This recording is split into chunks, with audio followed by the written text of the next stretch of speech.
Pivot tables can help in organizing a large amount of data in a presentable and easy to understand format. For example, say you want to get an understanding of where you are spending each month. Here is a list of expenses in our day-to-day lives. In this list, there are 6 items such as shopping, travel, restaurants, groceries, home improvement, and miscellaneous. Often, you can download this kind of itemized list of your expenses in Excel format from your online bank account. Alternatively, you can also note down your expenses each day manually in a similar format. To keep things simple, I have used a list with only 3 columns. However, you can add more columns as you desire. Now that you have the data, say you want to know how much you are spending on any of the category each month.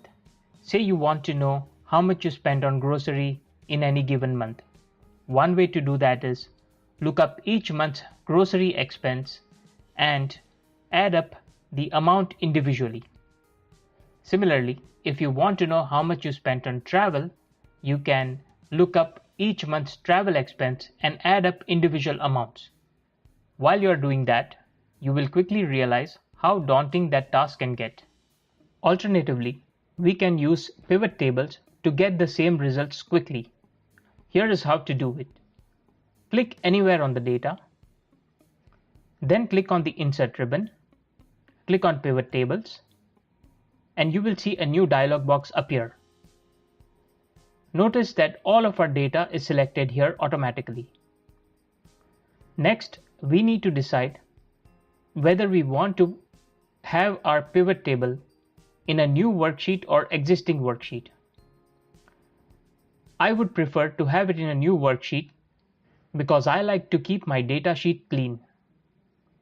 Go ahead and select OK, and a new sheet will appear which will look something like this.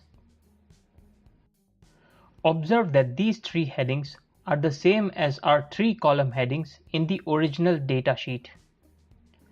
You will also see 4 windows here where you can place these 3 items. Now when you click on the date category, Excel will automatically create the month category. Let's go ahead and deselect each of these boxes. Now say that we want to first look at how much we spent overall each month. This includes the total of all the categories by each month. So first we will click the month item here, and then we will click the amount item here.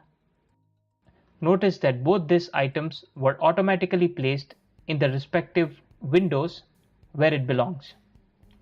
Alternatively, you can also drag and drop the item here.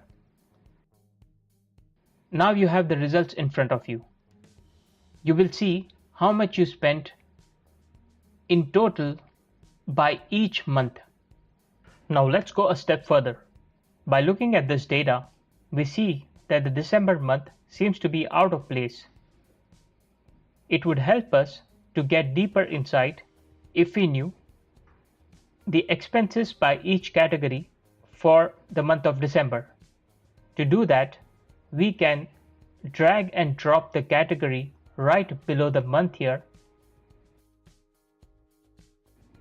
The plus sign here represents that there is more data below each month. Now click on the plus sign and we will be able to see our expenses broken down by each category. So there you have it. In the coming days, I will be posting some more videos on advanced pivot tables. If you learned something from this video, hit that like button and do subscribe to my channel so you get notified when I upload those videos.